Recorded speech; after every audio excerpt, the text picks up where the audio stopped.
it was a surprise to me, but apparently they brought in Brian Rummel. Brian Rummel is like some big name in the AI space, apparently well-respected researcher. And so they brought him here as a consultant in order to draft this legislation. And to him, from what he said, it's one of the most advanced pieces of legislation, the most thoughtful pieces of legislation regarding AI. Now, what this indicates to me is, again, the forward thinking of Bukele and this administration and El Salvador in general. And this is why, you know, if you look at everything within the context of what's going on, right, even though you don't know details, you can kind of see like where Bukele's head's at, where this administration's head's at, right? Like they're really trying to push this country forward to set the foundation, right? Like there's this analogy where bamboo shoots take 5 years to grow, but in that process they're building the foundation, and then all of a sudden, right, they shoot up like within 90 days or something. They grow up, they go, I don't know how many feet really tall. Yeah. Yes. And so like I kind of analogize it to that. Like right now, what we're seeing is all these kind of foundations being set for this country really to take off. But you really got to have a long-term view, right? These things don't happen overnight.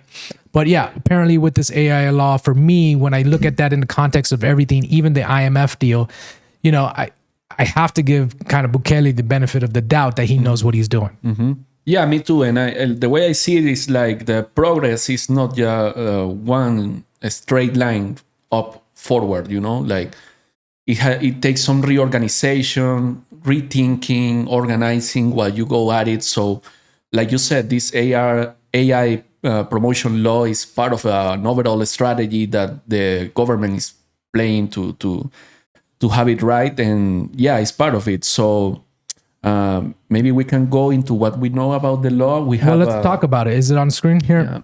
All right. We have some investors coming. Maybe you know more about their... Go back to the one that talks about the actual law. I forgot, the Bitcoin office. Yeah. Which is interesting that they're involved. This one here. Yeah. Okay. So investment opportunities in El Salvador as an emerging regional tech hub focused on freedom technologies, the AI landscape in a post DeepSeek environment, open source versus proprietary models in AI, an even lower barrier to entry as prices fall, education as a key to rapid progress in technology. And this is when he was meeting with Ben Horowitz and Mark Andreessen. And again, like these conversations, I think really indicate where this country is going. The fact that he brought those gentlemen in, or they came to meet him, I think speaks a lot to the commitment that this country has to being at the leading edge, the forefront of the technological wave that we're in right now. And yeah, it's very forward thinking. Now, as far as the AI law, can you go to that? Let's look at what they said about that. Maybe here, the Bitcoin office. Did they talk about that? I got some notes here. There was also a press release, I think.